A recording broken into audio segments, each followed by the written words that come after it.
আমাদের এই বেসরকারি টেলিভিশনগুলো কোনোভাবেই আমি লক্ষ্য করি না যে আমাদের সন্তানদেরকে এবং প্রজন্মকে সংস্কৃতিতে তুলে ধরার জন্য তাদের কাছে কোনো লেসন দিচ্ছেন। এই ক্ষেত্রে বাংলাদেশ টেলিভিশনে আরও সংস্কৃতির ব্যাপারে আমাদের সন্তানদেরকে সচেতন করার পদক্ষেপ নেওয়া এবং বেসরকারি টেলিভিশনগুলোকে আওতায় নিয়ে আসার কোনো পদক্ষেপ বর্তমান সংস্কৃতি মন্ত্রণালয়ে রয়েছে কিনা এই ব্যাপারে মাননীয় মন্ত্রী বলবেন, তাহলে আমরা উপকৃত হব। আমাদের পটুয়াখালী 2 আসন থেকে নির্বাচিত মোহাম্মদ শফিকুল ইসলাম অনেকক্ষণ চেষ্টা করছেন একটা সম্পূরক কোশ্চেন করার জন্য, প্লিজ। মাননীয় স্পিকার, আপনাকে ধন্যবাদ। আমরা অর্থনীতিতে এবং রাষ্ট্রের বিভিন্ন পর্যায়ে করাপশনের কথা শুনি, কিন্তু আমরা এটা ঠিক এখন উপলব্ধি করছি না যে কালচারাল করাপশন এখন আমাদের দেশে এবং সমাজের জন্য একটা গুরুত্বপূর্ণ এবং অত্যন্ত ভয়াবহ হিসেবে দাঁড়িয়েছে। আমি মাননীয় মন্ত্রী মহোদয়ের কাছে আপনার মাধ্যমে জানতে চাই, আমাদের বাংলাদেশ টেলিভিশন সেখানে আমাদের সন্তানদেরকে এই অপসংস্কৃতি রোধ এবং সুন্দর সংস্কৃতি তাদেরকে গড়ে তোলার জন্য একই সাথে আমাদের দেশে এখন যে বেসরকারি টেলিভিশনগুলো রয়েছে তারা যে পদ্ধতিতে তাদের টেলিভিশনগুলো পরিচালনা করে, সেই ক্ষেত্রে সংস্কৃতি মন্ত্রণালয়ের পক্ষ থেকে বেসরকারি টেলিভিশনে একটা নির্দিষ্ট সময় আমাদের সন্তানরা যখন বাসা বাড়িতে থাকে, সকালবেলা, দুপুর অথবা রাত্রিবেলা একটা সময় নির্দিষ্ট করে দেওয়া যায়। যেমন আমাদের একটা দুরন্ত টেলিভিশন আছে, সেটাকে সন্তানরা খুবই উপভোগ করে।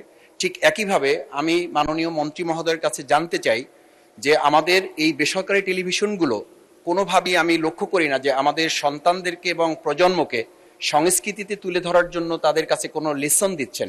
এই ক্ষেত্রে বাংলাদেশ টেলিভিশনে আরও সংস্কৃতির ব্যাপারে আমাদের সন্তানদেরকে সচেতন করার পদক্ষেপ নেওয়া এবং বেসরকারি টেলিভিশনগুলোকে আওতায় নিয়ে আসার কোনো পদক্ষেপ বর্তমান সংস্কৃতি মন্ত্রণালয়ে রয়েছে কিনা এই ব্যাপারে মাননীয় মন্ত্রী বলবেন, তাহলে আমরা উপকৃত হব। ধন্যবাদ মাননীয় স্পিকার।